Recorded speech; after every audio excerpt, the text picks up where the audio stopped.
ಸರ್ಕಾರದ ಸಚಿವರ ನಡುವೆಯೇ ಸುತ್ತೋಲೆ ಸಮರ ಜೋರಾಗಿ ನಡೀತಾ ಇದೆ. ಸ್ಪರ್ಧಾತ್ಮಕ ಪರೀಕ್ಷೆಯ ವಿಚಾರವಾಗಿ ದ್ವಂದ್ವ ನಿರ್ಧಾರ. ಸರ್ಕಾರದ ಸಚಿವರ ನಡುವೆಯೇ ಸುತ್ತೋಲೆ ಸಮರ. ಸ್ಪರ್ಧಾತ್ಮಕ ಪರೀಕ್ಷೆ ವಿಚಾರಕ್ಕೆ ಸಂಬಂಧಪಟ್ಟಂತೆ ದ್ವಂದ್ವ ನಿರ್ಧಾರ. ಬಹಳ ಗೊಂದಲ ಏರ್ಪಟ್ಟಿದೆ. ಸಂವಿಧಾನ ಬಾಹಿರ ಎಂದಿದ್ದ ಸುತ್ತೋಲೆಗೆ ಇದೀಗ ಮತ್ತೆ ಮಣೆಯನ್ನ ಹಾಕಲಾಗಿದೆ.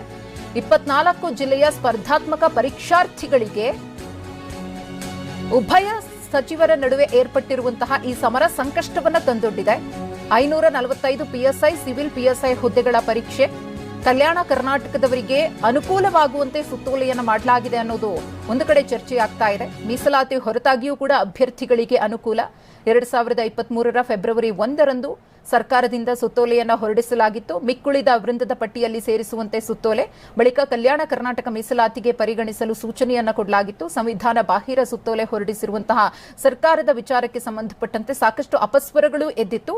ಸಚಿವ ಪ್ರಿಯಾಂಕ್ ಖರ್ಗೆ ಮತ್ತು ಸಚಿವ ಎಚ್.ಕೆ. ಪಾಟೀಲ್ ಅವರ ವಿಚಾರದಲ್ಲಿ.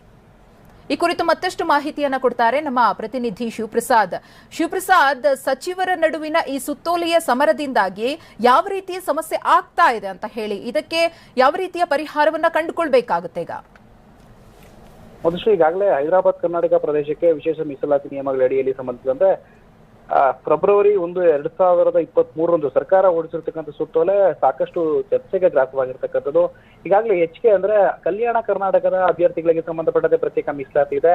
ಆನಂತರದಲ್ಲಿ 2000 ನೋಟಿಫಿಕೇಶನ್ ಏನಿದೆ ಅದಕ್ಕೆ ಸಂಬಂಧಪಟ್ಟಂತೆ ಸರ್ಕಾರದ ಮೀಸಲಾತಿ ಅಡಿನೇ ಕಾರ್ಯನಿರ್ವಹಿಸಬೇಕು ಈ ಒಂದು ಆಯ್ಕೆ ಪಟ್ಟಿ ಕೂಡ ಅಂತ ಹೇಳಿ ಇರ್ತಕ್ಕಂಥದ್ದು. ಆಗಿದ್ದು ಕೂಡ ಎಲ್ಲೋ ಒಂದ್ ಕಡೆ ವೋಟ್ ಬ್ಯಾಂಕ್ ರಾಜಕಾರಣಕ್ಕೆ ರಾಜಕಾರಣಿಗಳು ಮುಂದಾದ್ರ ಅನ್ನೋ ಸಾಕಷ್ಟು ಅನುಮಾನಗಳು ಕಾಡ್ತಿರ್ತಕ್ಕಂಥದ್ದು. ಯಾಕಂದ್ರೆ ಉಳಿದಂತ ಕಲ್ಯಾಣ ಕರ್ನಾಟಕದ ಅಭ್ಯರ್ಥಿಗಳ ಹೊರತಾಗಿ ಕೂಡ ಯಾವುದೇ ರೀತಿಯ ಮಂತ್ರಿಗಳಾಗಿದ್ರು ಕೂಡ ಕರ್ನಾಟಕ ರಾಜ್ಯದ ಇಡೀ ಎಲ್ಲರಿಗೂ ಕೂಡ ಮಂತ್ರಿಗಳಾಗಿರ್ತಾರೆ. ಆದ್ರೆ ಎಲ್ಲೋ ಒಂದು ಕಡೆ ಕಲ್ಯಾಣ ಕರ್ನಾಟಕದ ಭಾಗದ ಅಭ್ಯರ್ಥಿಗಳಿಗೆ ಅನುಕೂಲವಾಗುವಂತ ನಿಟ್ಟಿನಲ್ಲಿ ಉಳಿದಂತ 24 ಜಿಲ್ಲೆಯ ಅಭ್ಯರ್ಥಿಗಳಿಗೆ ಅನ್ಯಾಯವಾಗುವ ರೀತಿಯಲ್ಲಿ ಬರ್ತಿದ್ದಾರೆ ಅಂತ ಹೇಳಿ ಪ್ರಿಯಾಂಕ ಖರ್ಗೆ ಅವರ ವಿರುದ್ಧ ಗಂಭೀರವಾಗಿ ಅಭ್ಯರ್ಥಿಗಳು ಆರೋಪವನ್ನ ಮಾಡ್ತಿರ್ತಕ್ಕಂಥದ್ದು.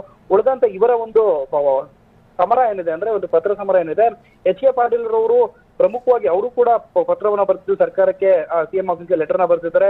ಈ ರೀತಿಯಾಗಿ 2023ರಂದು ಸರ್ಕಾರ ಹೊರಡಿಸಿರ್ತಕ್ಕಂಥ ಸುತ್ತೋಲೆ ಏನಿದೆ ಇದು ಅಂತಿಮ ಹಂತದಲ್ಲಿ ಇರ್ತಕ್ಕಂಥ ವಿವಿಧ ನೇಮಕಾತಿಗಳಿಗೆ ಪೂರ್ವಾನ್ವಯ ಮಾಡೋದಾದ್ರೆ ಈ ಸುತ್ತೋಲೆಯು ಗೌರವಾನ್ವಿತ ರಾಜ್ಯಪಾಲರು ಹೊರಡಿಸಿರ್ತಕ್ಕಂಥ ಮೂಲ ಗೆಜೆಟ್ ಕಾಯ್ದೆ ಏನಿದೆ ಇದರ ನಿಯಮಗಳಿಗೆ ಹಾಗೂ ಸಂವಿಧಾನದ ಆಶಯಗಳಿಗೆ ವಿರುದ್ಧವಾಗಿದೆ.